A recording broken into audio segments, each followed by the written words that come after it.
Friends, welcome to Sanshika's kitchen. இன்றைக்கி சமையலே செய்ய தெரியாதவங்க இப்போ தான் கற்றுக்குறாங்க அப்படிங்கிறவங்க கூட இந்த சட்னியை ஈஸியாக செய்திடலாங்க. அந்த மாதிரி சிம்பிளான ஈஸியான ஒரு சட்னி சொல்லிக் கொடுக்க போகிறேன். இது ரொம்ப ஈஸியாக இருக்கும். அதே மாதிரி இது இட்லி, தோசை, சப்பாத்தி, தயிர் சாதம், சாம்பார் சாதம் எல்லாத்துக்குமே ரொம்ப நல்லாயிருக்கும்.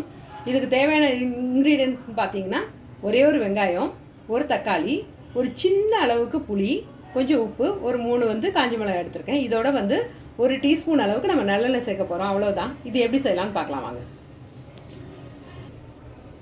ஒரு மிக்ஸி ஜாரில் நம்ம எடுத்து வச்சுருக்க இந்த 3 காஞ்ச மிளகாவை போட்டுக்கலாம். எடுத்து வச்சுருக்க அந்த சின்ன துண்டு புளியையும் போட்டுக்கிறேன். நான் ரஃபாக சாப் பண்ணி வச்சுருக்கேன். இது சின்னதாலாம் கட் பண்ணணும்னு அவசியம் இல்லை.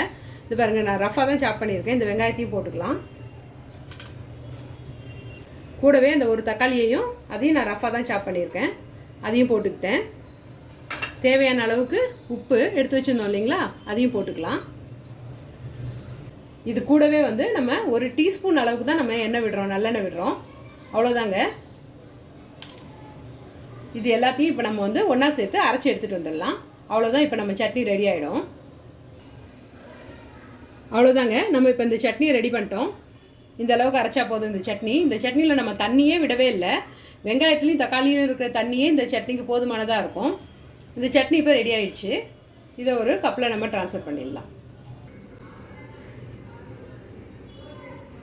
அவ்வளோதான் ஃப்ரெண்ட்ஸ், நம்மளோட புளி மிளகாய் சட்னி இப்போ ரெடி ஆகிடுச்சு. இது நீங்கள் சாப்பிட்டு பார்த்துட்டு டேஸ்ட் எப்படி இருக்குங்கிறத எனக்கு கமெண்ட்டில் சொல்லுங்கள்.